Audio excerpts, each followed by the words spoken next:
des Mères Solidaires, qui est un collectif de parents qui s'est constitué pour aider, porter la parole de nos enfants militants qui sont réprimés dans leur lutte, enfermés en prison, mis en garde à vue, blessés ou parfois tués dans la lutte antifasciste qu'ils mènent au quotidien. Nous avons rejoint des collectifs de mères espagnoles et italiennes et constitué un réseau international des mères antifascistes. Pourquoi parler d'antifascisme aujourd'hui? Alors d'abord, on est là pour soutenir Fatima, son fils, et toutes les mères, tous les parents qui tentent aujourd'hui d'élever leurs enfants, d'élever au sens noble du terme, d'élever leurs enfants à vivre libres, quels qu'ils soient, quelles que soient leurs croyances, quelles que soient leurs idées. Nous constatons aujourd'hui, quand je parle d'antifascisme, on me répond souvent que non, on n'est pas dans un pays fasciste ici, puisque je suis là à vous parler aujourd'hui librement. Dans bien des pays, je ne pourrais même pas prendre la parole. Pourtant, nous, les parents des militants antifascistes, nous ne pouvons que constater l'inverse. Nos enfants sont jetés en prison, sont tués. Je pense à Clément Méric. Le procès en appel de Clément Méric se tiendra le 9 décembre prochain.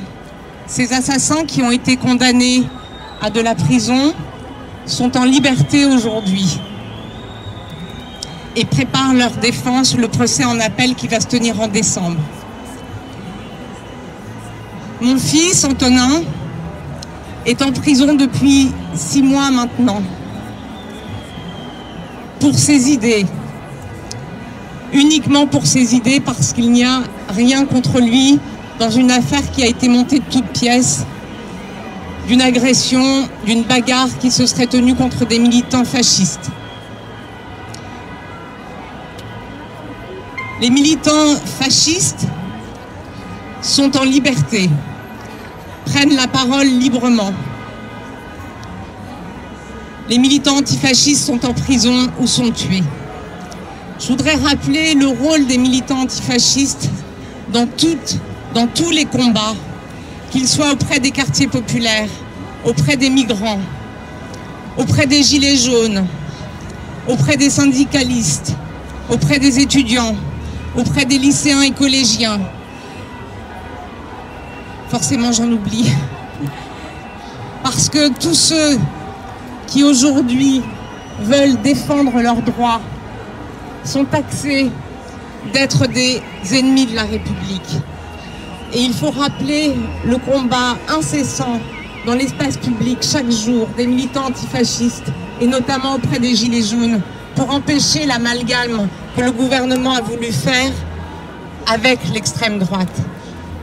Aujourd'hui, le débat sur la laïcité, le débat sur le voile n'est là que pour masquer lamentablement des problèmes auxquels le gouvernement ne veut pas s'attaquer.